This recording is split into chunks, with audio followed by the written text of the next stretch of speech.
بسم اللہ الرحمن الرحیم۔ محترم ناظرین، السلام علیکم۔ نبی اکرم صلی اللہ علیہ وآلہ وسلم کائنات میں انسانیت کے سب سے عظیم خیرخواہ تھے کہ آپ نے لوگوں کو ہدایت کی راہ دکھائی۔ آپ صلی اللہ علیہ وآلہ وسلم سب سے عظیم مرشد تھے کہ آپ نے لوگوں کو گمراہی کے راستے سے بچایا۔ آپ سب سے عظیم ہادی تھے کہ آپ نے لوگوں کا ہاتھ پکڑ کر انہیں عظیم کامیابیوں سے ہمکنار کیا اور انہیں بہت بڑے خطرات سے نجات دلائی۔ وہ آپ صلی اللہ علیہ وآلہ وسلم کی وجہ ہی سے نعمتوں والی جنتوں میں جائیں گے، اور یہ احسان کی انتہا ہے، اس سے بڑا احسان نہیں ہو سکتا۔ آپ نے لوگوں پر نیکی، رحمت و شفقت اور لطف و کرم کر کے بھی احسان کیا۔ آپ صلی اللہ علیہ وسلم نے خوبصورت ترین اعمال، نرم ترین کلمات، لطیف ترین لمس اور نہایت مبارک دعاؤں کے ساتھ بھی احسان کیا، اور لوگوں کو ہر محسن کا بدلہ دینے کا حکم دیا، خواہ دعا کے ساتھ ہی ہو۔ آپ صلی اللہ علیہ وسلم نے فرمایا، جو تمہارے ساتھ نیکی کرے اسے اس کا بدلہ دو، اگر تمہارے پاس اسے بدلہ دینے کے لیے کچھ نہ ہو تو اس کے لیے دعا کرو، یہاں تک کہ تم سمجھ لو کہ تم نے اس کا بدلہ دے دیا۔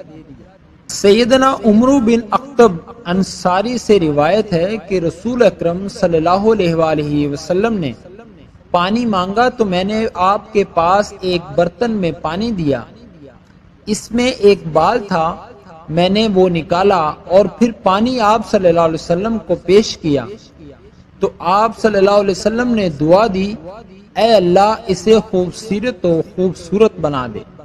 آپ صلی اللہ علیہ وسلم احسان کا بدلہ احسان ہی ہے پر سب سے بہترین عمل کرنے والے تھے۔ احسان کے ساتھ آپ کی محبت کا اندازہ اس بات سے لگایا جا سکتا ہے کہ آپ صلی اللہ علیہ وسلم نے اپنے نواسوں کے نام حسن و حسین اور حسن رکھے۔ در حقیقت احسان آپ کا طرز حیات اور خوبصورتی آپ صلی اللہ علیہ وسلم کا منہج اور سیرت تھی۔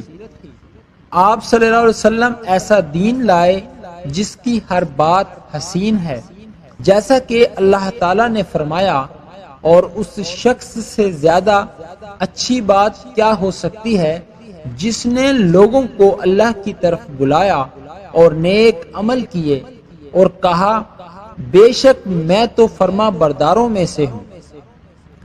اسلام کی تعلیمات سننے میں بھی حسین ہیں، جیسا کہ اللہ تعالیٰ نے فرمایا، وہ لوگ جو بات کان لگا کر غور سے سنتے ہیں پھر پیروی کرتے ہیں، یہ وہ لوگ ہیں کہ اللہ نے انہیں ہدایت دی اور یہی لوگ عقل والے ہیں۔ اور آپ صلی اللہ علیہ وسلم فرماتے، بلا شبہ تم میں سب سے بہترین وہ ہے جن کے اخلاق اچھے ہیں۔ انصار کے ساتھ آپ صلی اللہ علیہ وسلم کے احسان کا نمونہ اس وقت سامنے آیا جب آپ نے ان کے سامنے غزوہ حنین کے دن خطبہ دیا۔ آپ صلی اللہ علیہ وسلم نے فرمایا، اے انصاریو، کیا میں نے تمہیں گمراہ نہیں پایا تھا؟ پھر تمہیں اللہ تعالیٰ نے میرے ذریعے سے تم میں باہم الفت پیدا کی، تم محتاج تھے تو اللہ تعالیٰ نے میرے ذریعے سے تمہیں غنی کیا۔ کیا تم اس پر خوش نہیں ہو کہ جب لوگ اونٹ اور بکریاں لے جا رہے ہوں تو تم اپنے گھروں کی طرف رسول اللہ صلی اللہ علیہ وآلہ وسلم کو ساتھ لے جاؤ؟ اگر ہجرت کی فضیلت نہ ہوتی تو میں بھی انصار کا ایک آدمی ہوتا۔ لوگ خواہ کسی گھاٹی یا وادی میں رہیں، میں تو انصار کی گھاٹی اور وادی میں رہوں گا۔ صحابہ کرام اور قیامت تک آنے والے پیروکاروں کے ساتھ آپ صلی اللہ علیہ وسلم کے احسان عظیم کی ایک صورت یہ ہے کہ آپ نے انہیں مقدس وحی کی برکات اور رسالت محمدیہ کی پاکیزہ اور مبارک نوازشات سے فیضیاب کیا۔ اس کے ساتھ ان کے دل موہ لیے اور انہیں اپنا گرویدہ کر لیا۔ کسی دانا کا قول ہے، دل اس کی محبت کے گرویدہ ہو جاتے ہیں جو ان کے ساتھ اچھائی کر رہے۔ جب ہمارے رسول اللہ صلی اللہ علیہ وسلم کے احسانات ہم سب پر سب سے زیادہ ہیں تو لازمی بات ہے کہ ہمارے دل آپ کی طرف کھینچے چلے جائیں، ہماری آنکھیں آپ کی زیارت کو ترسیں اور ہماری روحیں آپ کی رفاقت کے لیے بےتاب ہوں۔ آپ صلی اللہ علیہ وسلم نے تو غیر مسلموں کے ساتھ بھی احسان کیا کہ انہیں نہایت عمدہ دعوت پیش کی، ان کے ساتھ عدل و انصاف والا معاملہ کیا، ان سے نہایت احسن انداز میں بحث کی اور ان پر حجت قائم کر دی۔ جب آپ صلی اللہ علیہ وسلم نے مدینہ طیبہ کی طرف ہجرت کی تو اہل کتاب یہود کے ساتھ حسن معاملہ کی نہایت اعلیٰ اور خوبصورت مثال قائم کی۔ آپ نے انہیں امن و سلامتی کے مشترکہ معاہدے اور مدینہ کے دفاع کے لیے متفقہ لاہ عمل طے کرنے کی دعوت دی، ان کے حقوق کے تحفظ کی مکمل گارنٹی دی اور انہیں اچھے انداز سے اسلام کی طرف بلایا۔ آپ صلی اللہ علیہ وسلم نے ان کے ساتھ نیکی اور حسن سلوک کے ساتھ ساتھ درج ذیل ارشاد باری پر عمل کرتے ہوئے اللہ کا حکم نافذ کیا اور اس میں ذرہ مداہنت نہ کی۔ نہ اللہ تمہیں ان لوگوں سے نہیں روکتا جو تم سے دین کے بارے میں نہیں لڑے، اور انہوں نے تمہیں تمہارے گھروں سے نہیں نکالا کہ تم ان سے بھلائی کرو اور ان سے انصاف کرو، بے شک اللہ انصاف کرنے والوں کو پسند کرتا ہے۔ اور ارشاد باری تعالی ہے، اور تم اہل کتاب سے احسن انداز ہی سے بحث و تکرار کرو سوائے ان لوگوں کے جو ان میں سے ظالم ہیں۔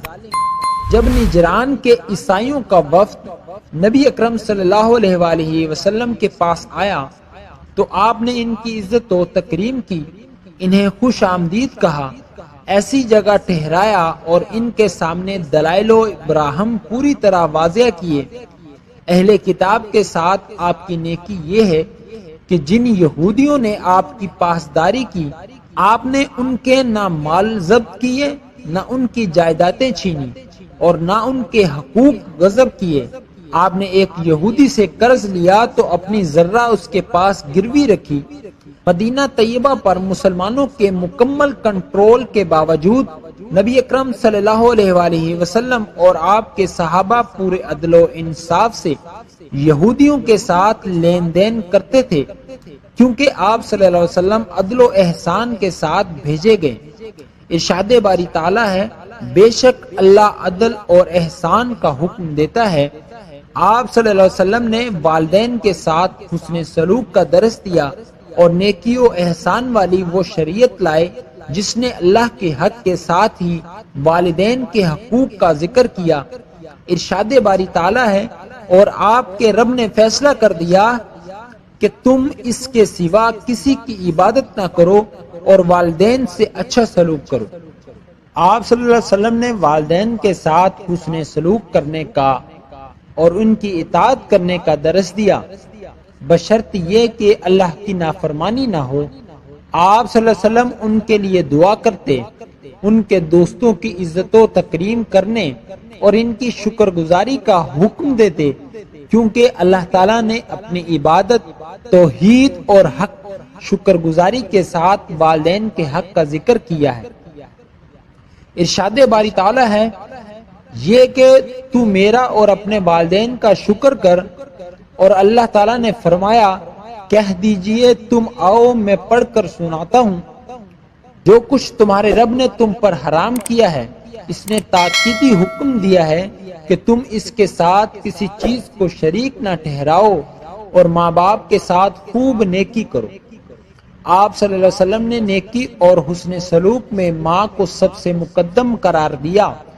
ایک شخص رسول اکرم صلی اللہ علیہ وسلم کے پاس یہ پوچھنے آیا کہ اس کے حسن سلوک کا سب سے زیادہ حقدار کون ہے؟ تو آپ صلی اللہ علیہ وسلم نے فرمایا، تمہاری ماں۔ اس آدمی نے کہا، پھر کون؟ آپ صلی اللہ علیہ وسلم نے فرمایا، تمہاری ماں۔ اس نے کہا، پھر کون؟ آپ نے فرمایا، پھر تمہاری ماں۔ اس نے پوچھا، پھر کون؟ آپ صلی اللہ علیہ وسلم نے فرمایا پھر تمہارا باپ۔ آپ صلی اللہ علیہ وسلم نے فقراء و مساکین اور یتیموں پر بھی احسان کیا، جیسا کہ اللہ عز و جل نے قرآن مجید میں حکم دیا، اور والدین، رشتہ داروں، یتیموں اور مسکینوں سے نیک سلوک کرنا اور ارشاد باری تعالیٰ ہے، لہذا آپ یتیم پر سختی نہ کریں اور سائل کو نہ جھڑکیں۔ آپ صلی اللہ علیہ وسلم سب لوگوں سے بڑھ کر یتیموں کے ساتھ لطف و کرم والا معاملہ کرتے۔ آپ صلی اللہ علیہ وسلم نے سیدنا جعفر بن ابی طالب رضی اللہ عنہ کے یتیم بچوں کے ساتھ حسن سلوک کیا، اور جو یتیم آپ کے زیر پرورش تھے ان کے ساتھ بھی احسان کیا۔ آپ ایسی شریعت لائے جو قیامت تک فقراء و مساکین اور یتیموں کے ساتھ احسان کا درس دیتی ہے۔ آپ صلی اللہ علیہ وسلم نے سیدنا جعفر بن ابی طالب رضی اللہ عنہ کے یتیم بچوں کے ساتھ حسن سلوک کیا، اور جو یتیم آپ کے زیر پرورش تھے ان کے ساتھ بھی احسان کیا۔ آپ ایسی شریعت لائے جو قیامت تک فقراء و مساکین اور یتیموں کے ساتھ احسان کا درس دیتی ہے۔ آپ نے اس کا عملی نمونہ سنت مطہرہ کی صورت میں پیش کیا۔